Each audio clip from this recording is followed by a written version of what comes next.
1954 went back to 10 cartoons released that year. We got a final Oscar nominee, and the studio decided on a change in presentation by the time the year was over. Puppy Tale came out on January 23rd, Mom's present. Jerry discovers a bag of abandoned puppies. Drowning again? What is with these people? One of them follows him home, so he has to keep it out of sight from Tom. This one falls on the cutesy side, then tugs on your heartstrings, and then gets you scared to death when this happens. There's a great effect here on how the camera gets wet. Somebody worked hard on that. But everybody's safe in the end. And I mean everybody. This one was a regular one on TV. Posse Cat was released on February 6th. Set out west, Tom is given the job of taking care of outlaw Jerry. Of course, the mouse outsmarts him by using the good old Western tropes and the ranch house to his advantage.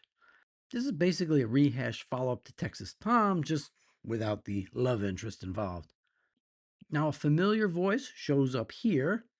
Boy, you sure don't have any trouble hearing when it's time to eat, do you? That's Stan Freberg. He shows up a year after not doing Johann Mouse to finally do vocal work on a Tom and Jerry cartoon. This one's a little on the grainy side. Hiccup Pup came out on April 17th. Tom and Jerry's constant chasing gives Tyke the hiccups, so as usual, Spike threatens Tom to make sure it doesn't happen again.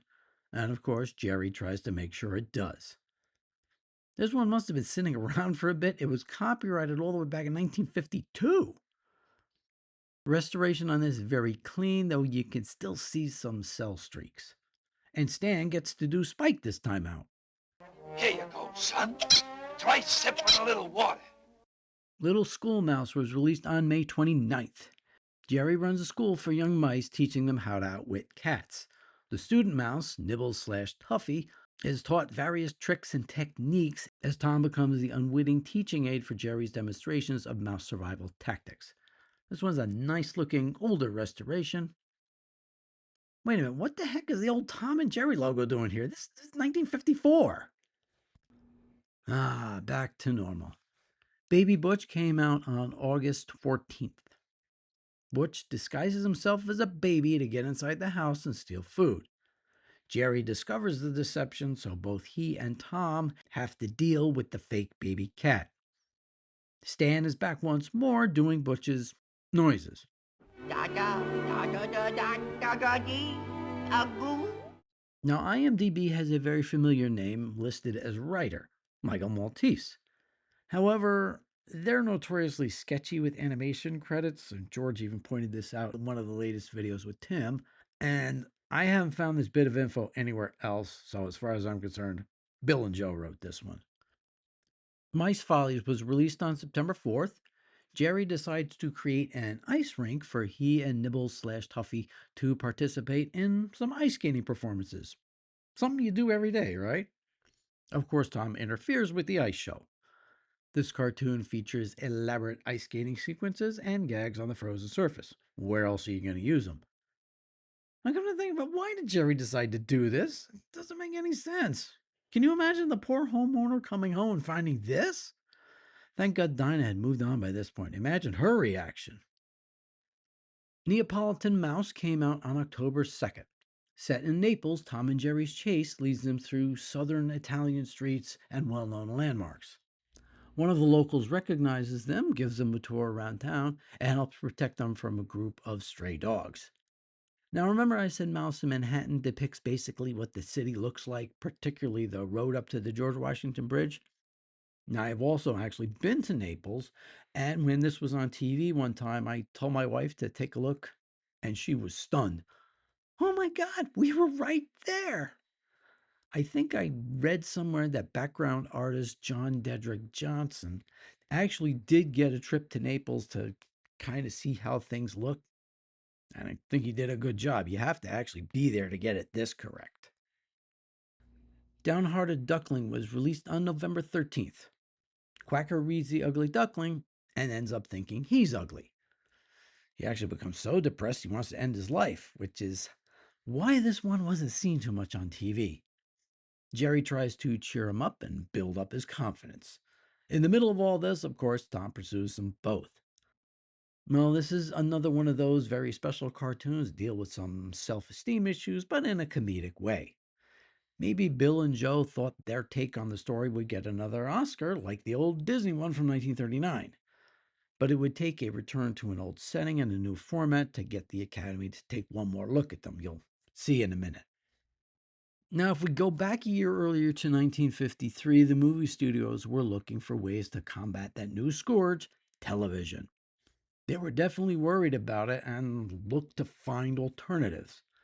Some people thought 3D was going to be that big thing. Warner Brothers even closed their animation department to focus on it. Now, don't blame Ed Selzer for that one. That was JL's call. They reopened it about 6 months later when that didn't actually work out. 20th Century Fox came up with another solution, widescreen.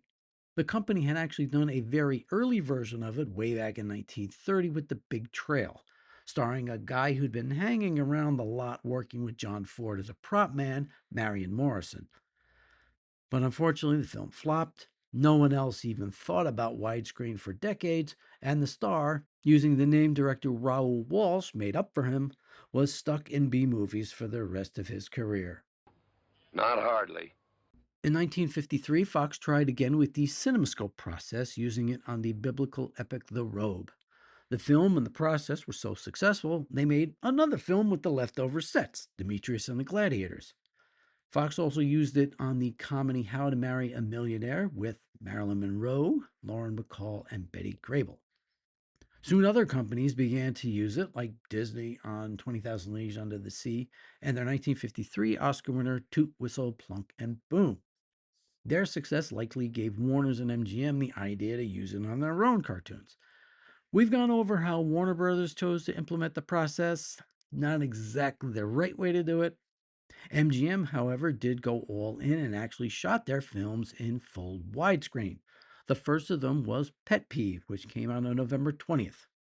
What a difference a week can make. Tom and Spike's owners, George and Joan, can only keep one pet, so the two compete to prove who's the better housemate. And Jerry becomes the unwitting victim of their battle for dominance. This is the first appearance for the new owners, here voiced by Dawes Butler and June Foray. I believe this is her first Tom and Jerry. Now, for the first few of these, they actually shot them two ways, both in CinemaScope and also in the normal Academy ratio that all the other tunes were shot in. We just get the CinemaScope one on the set. Now, oddly enough, this was actually the third short produced in the process, but first released. Man, what the heck happened with the chair here? The last release of the year was Touché Pussycat, released on December 18th. Now, this is actually a prequel to The Two Mouseketeers, with Jerry training Tuffy to be a Mouseketeer and battling Tom along the way. In a nice touch, it actually starts out like The Three Musketeers, with Jerry getting a letter like D'Artagnan gave his teacher in the original book. Now, like the first one, this cartoon features swashbuckling action, sword fights, and French-themed adventure. And of course, the title of the cartoon. Touche Pussycat. This was the final Tom and Jerry cartoon to be nominated for an Oscar. This one also had a version done in Academy ratio. Now, for some reason, some video releases had this muted out.